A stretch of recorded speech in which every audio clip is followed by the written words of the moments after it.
GamingBolt presents 14 most embarrassing ways players have died in video games. Death is common in video games. Developers need some way to tell players that they messed up. However, dying in a disappointing or embarrassing way only shows your lack of skill or attention and is never a good thing to highlight.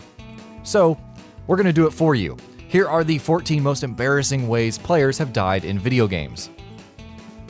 Getting killed by the first Goomba in Super Mario Bros.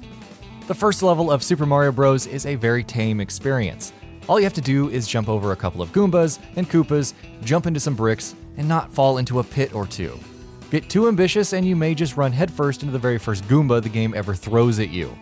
This will not only make you feel like you're bad at the game from the get-go, but seeing Mario fall off of the screen as the life-lost music plays only makes matters worse.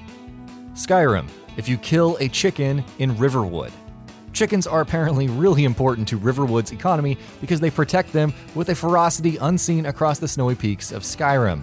Kill one small feathered bird and the entire town descends upon you, baring their fangs and not stopping until you are dead. Dying because of this feels incredibly inconsequential and lets you know that you messed up in a major way. Getting run over by an NPC in Grand Theft Auto 5. Causing destruction is one of the best parts of the Grand Theft Auto series. The world feels alive and thriving, with pedestrians going about their days, doing groceries, getting angry at the busy traffic, and getting into random fistfights.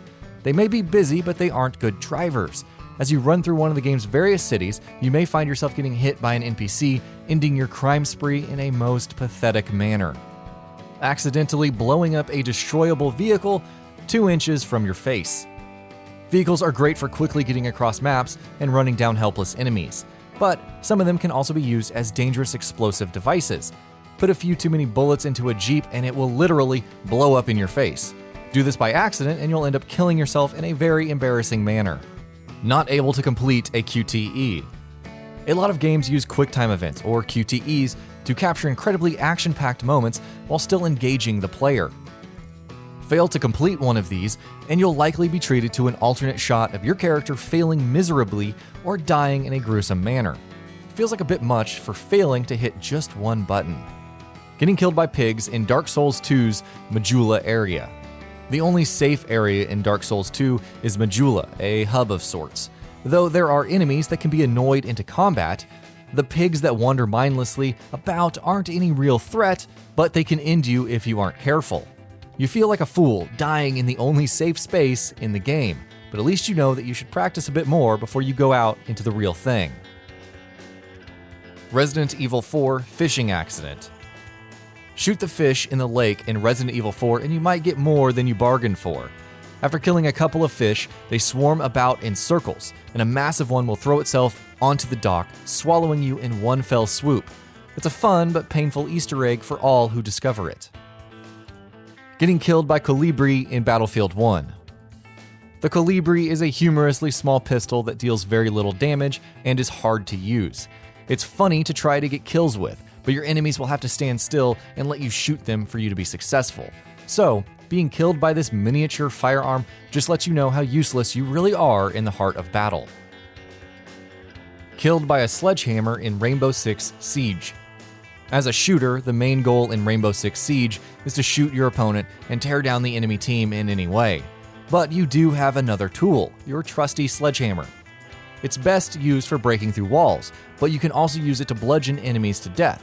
It's not an easy thing to do though, so being beaten to death by one always feels like you've let your team down in some way. Dying in a tutorial.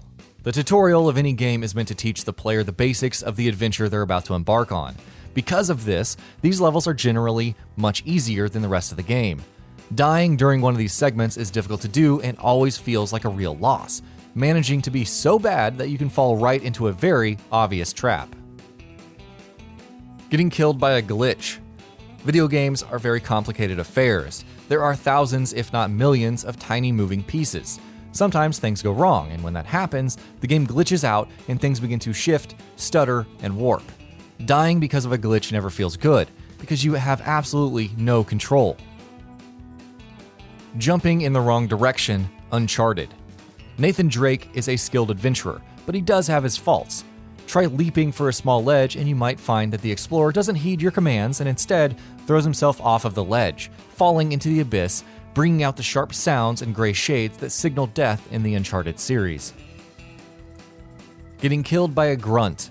Titanfall 2.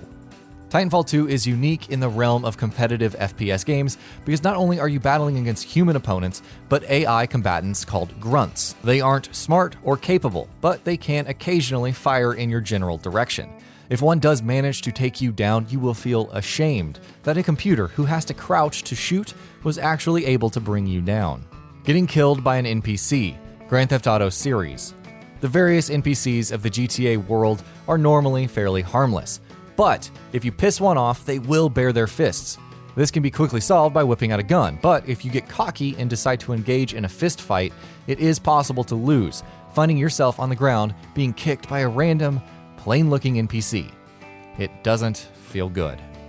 And that'll be about it for this one. If you guys like what we're doing at GamingBolt, please consider subscribing to our channel, and I'll see you guys on the next video.